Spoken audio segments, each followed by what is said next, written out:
Hello and welcome to another episode of my Narrated Rolling, where I look at videos of me sparring with my friends Jason and Gosha in their basement dojo. In today's episode we are looking at some Nogi. We don't often do Nogi, but I just felt like since it was just Jason and I and we didn't have any particular agenda, we thought we'd try a little bit of Nogi, submission only rules, so we could do heel hooks, knee reaping, toe holds, knee bars, the lot, it was just really fun to move away from our very usual IBJJF based rule set of sparring.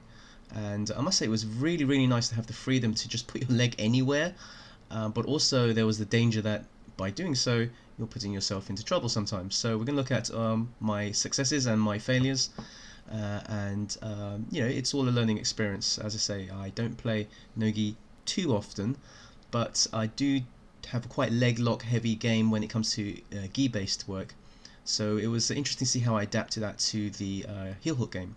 Let's have a look anyway. We'll start off with this roll where I'm in butterfly and I'm trying to get some sort of connection with Jason. So usually I try and put a hook on his shin there and I'll do a 2-on-1 grip. As you see, it didn't quite work as planned, so I'm now needing to frame against him, trying to attempt to pass my guard. Notice a little hook I'm trying to insert there, getting back into butterfly, and then knee shield half guard.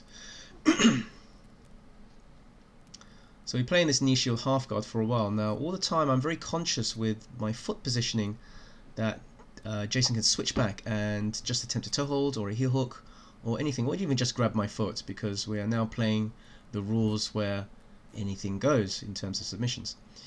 But at the moment we're grip fighting, and when you're grip fighting then obviously he can't release his hands to attack my feet, which gives me a little freedom to play around with positioning. Okay, so I'm trying some sort of knee reap here, trying to get an inside senkaku, but as you can see I'm really only knotting my feet here, and I should really get my behind my knee over my shin, but because of the way he's twisting and positioning I'm not able, but he does reveal his heel there. And we'll just rewind that for a little second because I just want to highlight that bit. So this is the benefit of knee reaping, is that it does expose the heel, even if it's a crappy knee reap like I'm doing here. So it's quite crappy, but as Jason turns, it exposes the heel here. But he rotates out of it and I just sit heavy on his leg.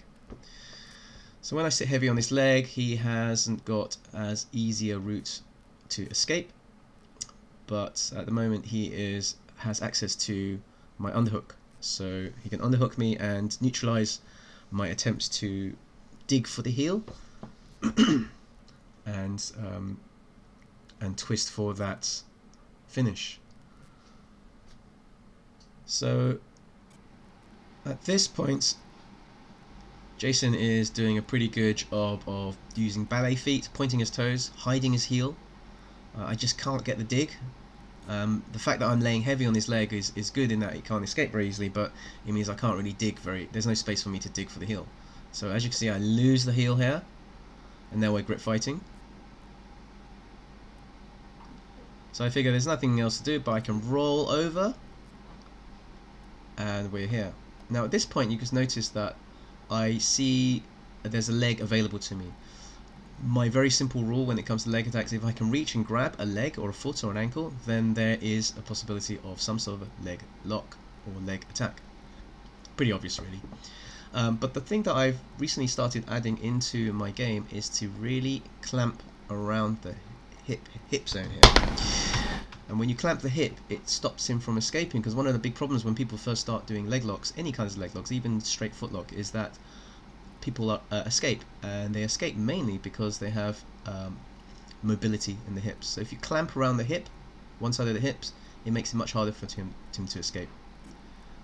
So he realizes the danger. I'm tugging back, a little bit of strength and force unfortunately.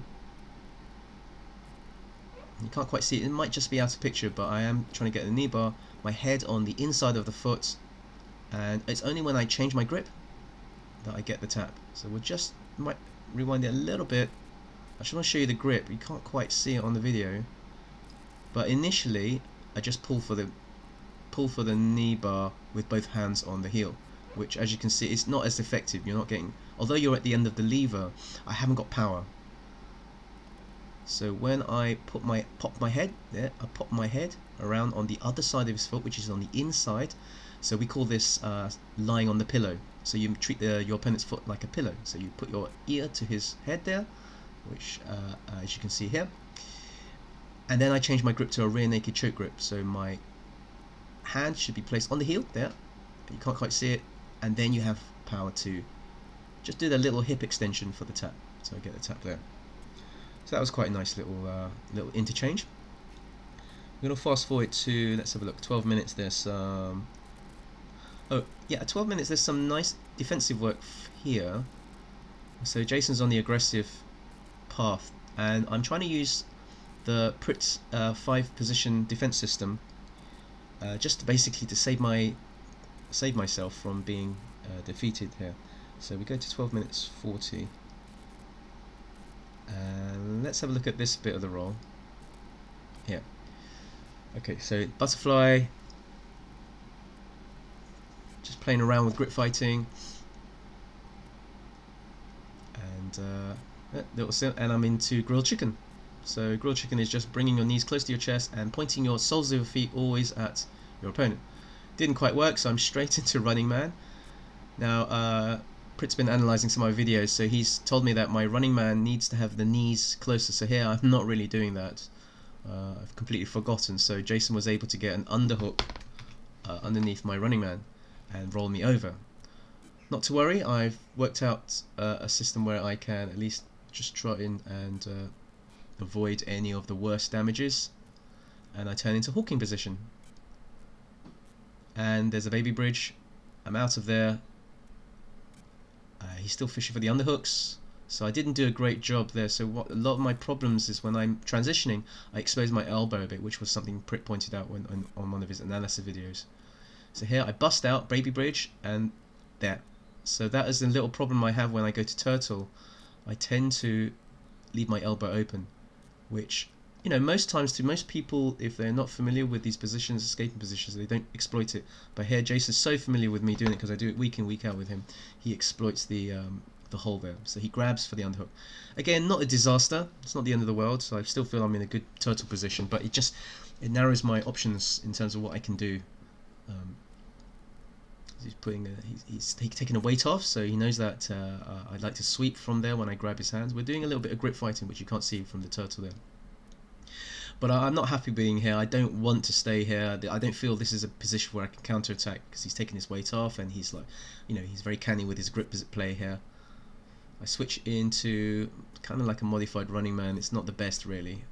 Again, with the underhooks, Jason has a little bit more control over what I can do, which is obviously means it's bad for me.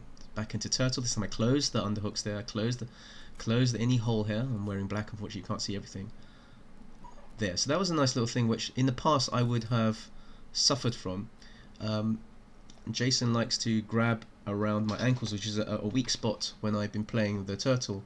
And again, thanks to Priit's analysis videos, I've improved that area so that when Jason pulls, I try and resist a bit, but also when I resist, I invert and try and get to a better position. Okay, you think, well, not a best example there, but again, back to safety, my turtle safety position.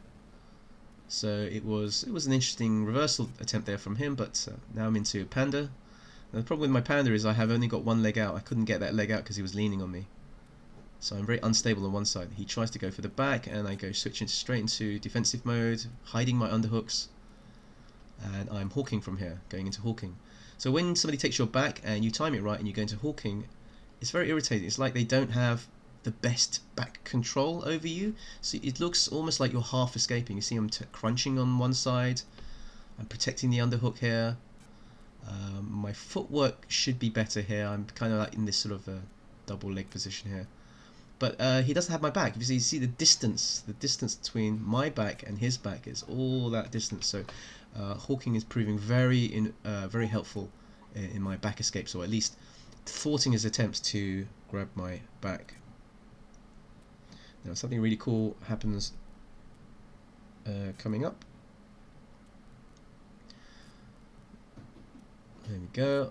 Now it's my turn to take the back, and yay, rolling back take into the truck. I pull the wrong leg at first. Now I get the right leg, but And then Jason does a counter truck. See how he moves my leg over? And it's like a battle for who can get the calf crush first. I was laughing because I think I'm losing it, but I'm too stubborn to let go. Maybe I try a toe hold. I realise that I haven't sunk in that my shin in properly on his leg, and because of Jason's adjustment, which I'll go back and have a look in a minute. But I want to see the finish of this. So I tap. He's got the better of me there. Let's have a look again, because at least I got a rolling back take, which is quite nice. I'm quite proud of that. You can probably count on one hand the number of times I've done a rolling back take. Where are we now? I think we're going back. Yes, let's move forward. Yeah, so I get out, I go on top. Sorry, I went back too far. Here. So, yeah, I've got one hook in. So Jason Turtles, I've got one hook in. And I spin round to his back. I realise that this is a really nice starting point. So when we practice, when we drill, this is where an example where drilling actually is really, really useful for you for your improvement. When we drill rolling back takes, from top turtle, when you can get a hook in, that's one of the positions. There are probably 4 or 5 key starting positions for the rolling back take. This is like a classic rolling back take position. I immediately spot that's an opportunity, and of course he can't really defend because there's no hands there, and I do a rolling back take. And you land automatically in the truck. Sorry, I say rolling back take. It's not technically a rolling back take. It's just a roll. I haven't taken his back. I mean, I could. That would be the obvious one. But I stop. I stop when it comes to the truck. There we go. Roll, roll, roll. And what I should do is, if I want to take the back, is continue climbing around to his back, handle hold by handle hold. But I stop in the truck position, because I just want to play and see what happens. I grab that foot. Now, this is where I go slightly wrong. This leg here is not inserted properly into Jason's leg here. There's a bit of a gap here, which means any attempt at the calf crush is going to be unsuccessful. Now, the next step, you'll see Jason going for a counter calf crush, and he actually adjusts properly. So he realizes that defending is no good there. So he grabs my my left foot and just shoves it over. So he pops it over his leg there, and he gets a much better sink. He sinks in a much better position over my calf, if you like. So when he pulls down, I can really feel it. It's really hurting, but not quite enough for me to tap at this stage. Bit of banter. I try a ridiculously useless toe hold or heel hook or whatever. I don't know what I'm doing. I'm just trying to distract him, because I know that my calf crush attempt is not going to work. I just don't have it sunk in, and then I realise I'm losing it, and I have to tap. I mean, the thing with calf crush is you feel the pain, and you know, if it's on very, very quickly, then it hurts. Obviously, it hurts very painfully, but you can sort of ride it out. It's not like the most immediate pain, like say like a toe hold or something. But you know that you're stuck there, so you know, I realise there's just I can't get out. He's gonna just keep pulling down. It's gonna increasingly hurt, and I realise it's just, you know, no point fighting it. So that was a good tap from Jason. We're gonna move on to another roll that we had. So I'm just gonna pause it there, and we're back. This is another roll in the same session. We did 10-minute rounds in this one, just because, you know, we were playing by submission only rules. And just having fun, really. I mean, I think footlocks and leglocks get a bad reputation for no reason. You know, as long as you train it with a partner who understands the rules and you understand the rules, you can still really go for it. You know, unless you actually train it and try it, you're never gonna experience how to defend it, how to attack it, and get used to it. I mean, clearly certain techniques have a higher potency than others, like the heel hook, because of the pain threshold. And the reason that, you know, injuries happen is yes, because sometimes people crank it on quite hard, but also because sometimes people escape incorrectly. In this roll, please don't laugh at my knee bar attempt. That was really, really bad. let's examine why that knee bar attempt, whereas the previous knee bar was successful, this one was terrible. So apologies for poor technique there. Right. Okay, let's start here. Now, as you can see, I am pulling his heel, just as I did before. And Jason is lying on his side, I'm lying on my side, and it looks like my hip area, my fulcrum here, is aligned nicely, but Jason just manages to, there, he turns. So can you see he pivoted around in this direction, which takes his knee away from the point. Now, being a dummy, I hadn't spotted that and followed his knee or got out of it. I just pulled for a knee bar like a robot, thinking I've got it. But you know, my fulcrum was not on the contact point that I need to be, which is above his knee line. So I haven't got his knee. I'm doing all the top bits right, but I've got nothing. So hilarious, and he defends easily. Now my saving grace from this is that I have inside Senkaku quite nicely. I've got a very nice tight triangle over his leg. Good knee reap. Okay. No knees were broken, no heels were broken. Knee reaping is perfectly fine. So now we're in a classic good old fashioned leg entanglement. And it's about grip fighting and positioning from now on. So I realised that my knee bar attempt was woeful, and I'm trying to shape up for a heel hook, but because he's got my hands, I can't free my hands and release it, and plus he's triangling his legs. So triangling all the time. I'm also aware of my own feet being exposed. The inside Sankaku is nice because it just protects your leg. Now with let's go back again. Let's go back. Right. So we'll just stop it there. Actually, we'll just go back one little tiny bit. With the heel hook, okay, the inside heel hook, I want to expose his heel that way, and I want his knee to go that way. At the moment, his heel is in a neutral position, and his knee is, well, his knee is tending to go inside, which means it's going to be very, very hard to dig, and it's going to be very hard to finish. So I want to get his knee outwards, and I want to get his heel going the other way.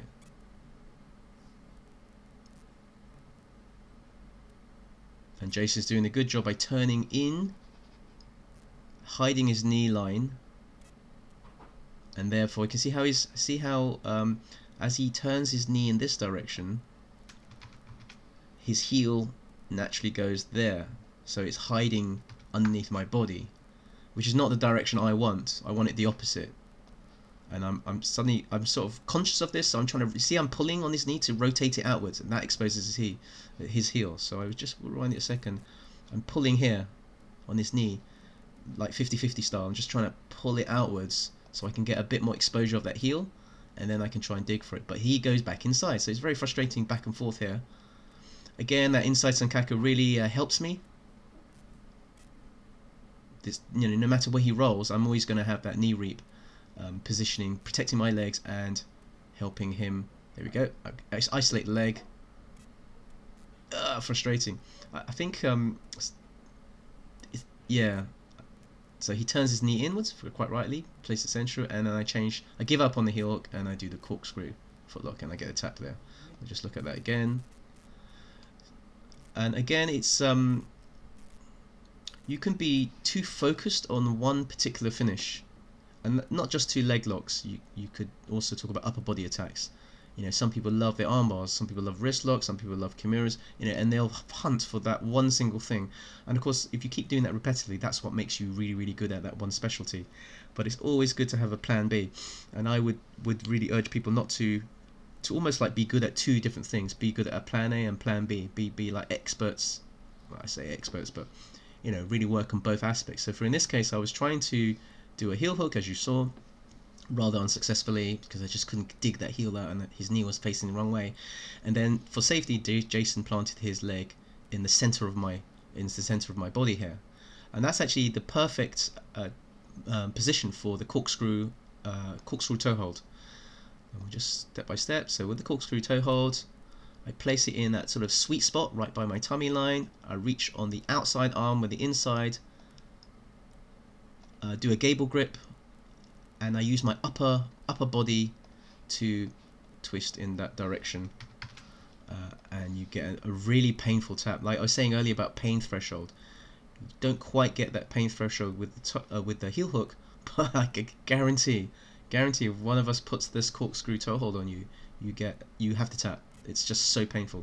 It's probably second in pain to the Estima lock. The mechanism is very similar actually, but with the Estima lock it's even tighter. And this corkscrew footlock, thank you Dean Lister and Italo Lins, because they're the experts in this and that's where I learnt it from. Okay, we're going to move on to some more interesting action. 8:05. So by now this is like our third 10-minute roll, and we're really getting into the swing of the whole leg lock set. Our first few rolls were very tentative and we were still gripping things for no reason. But here we're much more free. We're more freedom to play around and do fun stuff, which I really enjoyed actually. I really enjoyed this roll with Jason. And it's not all one way. Jason gets me a lot of times. I'm just skipping through the bits that Jason gets me. But I'll show you some good stuff later on from Jason, because I like to focus on my mistakes and learn from them as well. There was something going on here. Let's have a look. We'll start from here. Okay, so from this moment we are in a... I can't quite see what... Is it 50-50? It's not 50-50, is it? Can't quite see what position we're in. Oh yeah, so I get a knee... I'm in a knee reap inside Senkaku, but I...